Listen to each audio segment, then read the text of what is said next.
السلام عليكم الغاليات ديالي، صافاش اخباركم؟ لاباس عليكم؟ كنتمنى تكونوا كاملين بالف خير وبصحه جيده وانتم كتشاهدوا معايا هاد لا فيديو. وكيف العاده كيف ديما كنرحب بكم جميع في قناتي قناه انيمشان وصفات واراء تجميليه. اليوم غنناقشوا واحد الموضوع اللي كيهم كل امراه وكيوصلوني عليه بزاف ديال التساؤلات في التعاليق، اللي هو مشكل الفطريات الحكه والافرازات المزعجه في المنطقه الحساسه. هاد المشكل طبيعي وممكن يوقع لأي وحدة فينا، ولكن الحل خاصو يكون صحي علمي وآمن. داكشي علاش اليوم غنشارك معاكم هاد جوج ديال المنتجات الرائعة من مجموعة كانديداكس اللي كتشوفوا هنايا في الشاشة: الجيل المنظف أو لا سوليسيون لافونت و لي زوفول التحاميل المهبلية.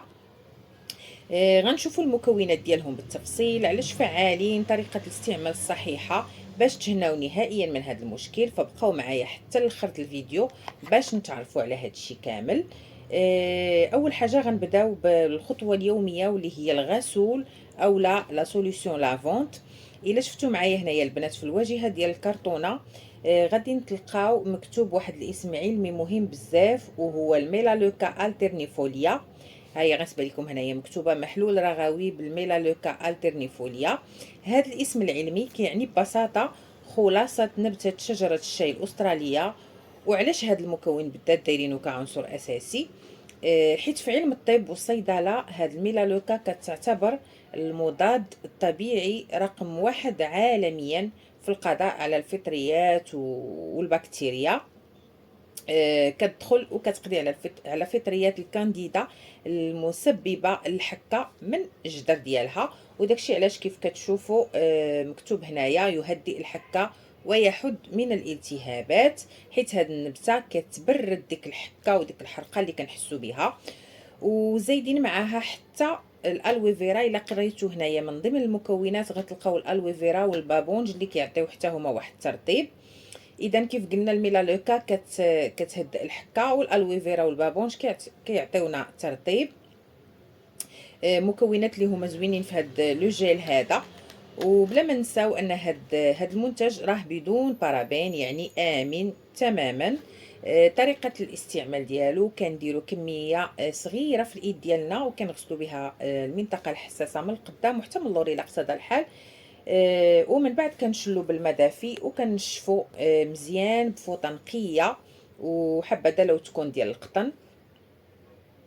فوالا البنات، وغندوزو دابا نشوفوا العلاج الموضعي والعميق اللي هو كانديداكس اوفول تحاميل المهبليه. هادو هما اللي كيكملوا المفعول وكيقضيو على لانفيكسيون من الداخل. المكونات ديالهم هاد لي زوفول هادو متميزين بزاف حيت فيهم خليط من لي بروبيوتيك، فيهم الفيرمون تنداليزي اللي كيرجعوا البكتيريا النافعه للمنطقه الحساسه باش كتدافع على راسها. وفيهم ايضا الى قريتو من ضمن المكونات فيهم فيتامين او، وفيهم مستخلص الكاليندولا اللي كيصلحوا الغشاء المهبلي وكيحيدوا داك الجفاف والتشققات اللي كديرهم لينا الحكه. طريقه الاستعمال الصحيحه ديالهم: كيتستعملوا بالليل قبل النعاس مباشره. كتغسلي يديك مزيان بالماء والصابون، كتنظفي بلو جيل اللي دوينا عليه في الاول وكتنشفي مزيان. كتكي على ظهرك وديري لوفول ديالك لداخل مزيان. من الاحسن تبقاي متكيه باش يذوب لوفول ويعطي المفعول ديالو طول الليل. وكنصيحه من عندي استعملي واقي يومي او لا بروتيج سليب، حيت في الصباح كيهبطوا البقايا ديال لوفول وهذا الشيء امر عادي. ونصيحه اخيره باش هذا العلاج ينجح معكم 100% وما يرجعش لكم المشكل: حاولوا في هذه الفتره تلبسوا غير الملابس الداخليه القطنيه اللي كتكون واسعه، وتجنبوا الغسل الداخلي بالماء حيت كيقضي على الدفاعات الطبيعيه ديال المهبل. وحاولوا تنقصوا حتى من السكريات في الماكله ديالكم، حيت الفطريات كتموت عليها وكتخليها كتكاثر بزاف. انا عن تجربه شخصيه هاد جوج ديال المنتجات نفعوني بزاف البنات. منتجات اللي رائعه بصراحه. العلاج بهم كيعطي مفعول سريع.